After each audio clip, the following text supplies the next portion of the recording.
push his advantage as far as possible, and he is doing a good job in that. But we have to move on to the next set. This is a Roy Ditto, and this is the historically better player being Javi facing off against an up-and-comer called Swain from Warlock Fighters. And Javi initially did not play Roy much, then he kind of dropped him. He played Roy a bit, then he dropped him, and now he's picking him up again. So far, he has been quite successful.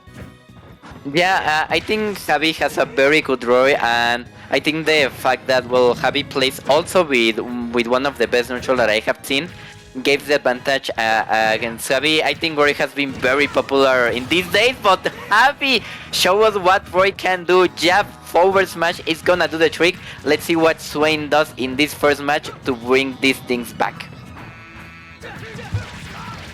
And about those victories that you need, well, I don't think that Swain really has that game plan in the long run, because Javi usually is the one to take these exchanges, but when he does have the momentum going, well, he does a lot better. But, speaking of momentum, I really don't see this going in Swain's favor, to be honest. 2 stocks of difference. Javi is the one who keeps getting those hits, and he has been devastating. Yeah, I think Swain is doing a lot of pressure, I think Javi is doing like so many things right that I don't even think that Javi is doing a lot of magic things. I think he's just like when he enters, he just reacts to whatever option Swain is doing. Like if he rolls, if he does an air dodge that he doesn't want to, like he's just punishing that.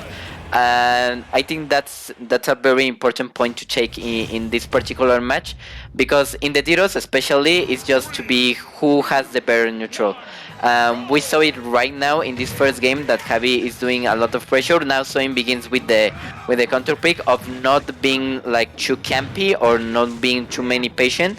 Like he just goes for the conversion. So let's see if now with this game that is also very aggressive, he can do it. Yeah, here's what I want to see. That's the kind of aggression that I would love.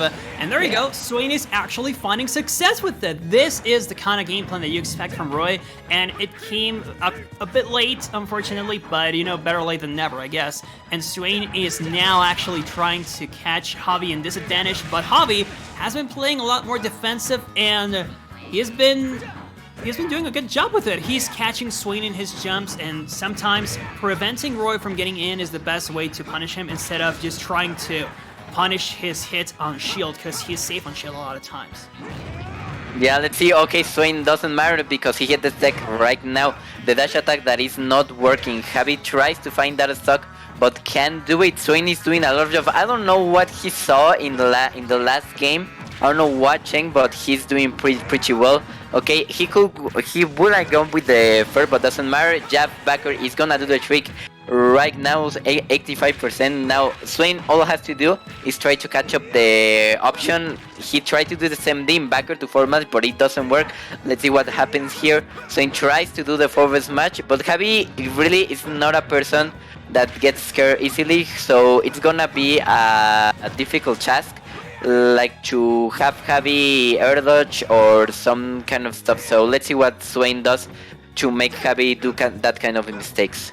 And there's something else. This being a Ditto means that you can technically learn from your opponent. You can kind of steal some strategies from them. In this case, I could definitely see Swain going down off of the stage and going for the counter to prevent Javi from getting on stage, but it seems like he's not applying that. Javi is now back on top, although, this is the situation I'm talking to you about. Oh my god, he doesn't reach? Just barely. Yeah, even Javi was like, what, I didn't get back? Well, okay. Let's go to the next stock then. Let's see what happens in this first stock. Side B is gonna do the trick. Okay, no, not yet. I think Swain tries to punish gap, but doesn't work. He tries to be a little more campy now that they are in the first stock, and that's right. I think Swain did have to be more aggressive in that last stock, because he was being a lot more patient, and that gives Javi the time to think what he has to do. And well, we see the results. We see even a little laughter for the both of these players. So let's see if this doesn't end in a 3-0 for Javi. Yes, it actually represents a switch in momentum, and like we said at the beginning, that offense was looking good for Swain. He was doing so much work and keeping the pressure going, and then when he decides to camp, well, he completely loses it. I mean, playing defensive is not the kind of game you play against Javi. You do have to play neutral well, but you also have to play fire with fire, fight fire with fire, because there's no other way to win this. Yeah, let's see what happens. Oh my god, Javi was going for the read right there, but doesn't matter. Okay, let's see if the jab upper works.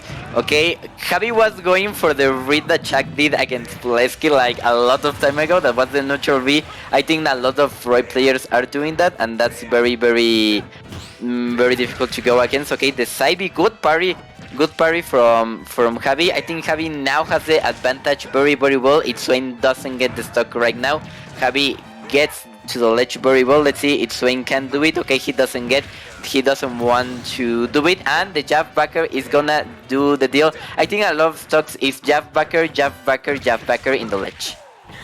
Well, when it does work, because remember, Swain tried it earlier on, it didn't, so there is a chance that you're hitting the sour spot or just the wrong hitbox that you really do not want to go for, but Swain actually gets a good conversion in jab forward smash, so he is kind of close to getting a game here, but of course he needs to catch Javi near the edge, or else, well, we see the fights in center stage break out, but I don't see Swain winning many of those. It's usually going towards Javi, but when Swain gets the stage advantage, well, that's where he shines. Yeah, now, let's take note that Swain actually loves Town and City. Town and City is one of his favorite stages. Actually, we have a joke in Mexico City that is like, oh, you took Swain to Town and City. Oh, that's why you lost, because Swain is very good in this kind of scenarios.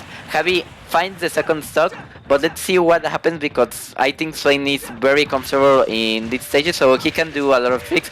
Okay, let's see if Javi doesn't get far. Okay, it doesn't matter. No, he took the jump from Swain, and it doesn't work. Swain got his options very far, and this ends in a 3-0 from Javi, and Javi's gonna advance to grand finals, and Swain is gonna be waiting for his opponent in loser finals.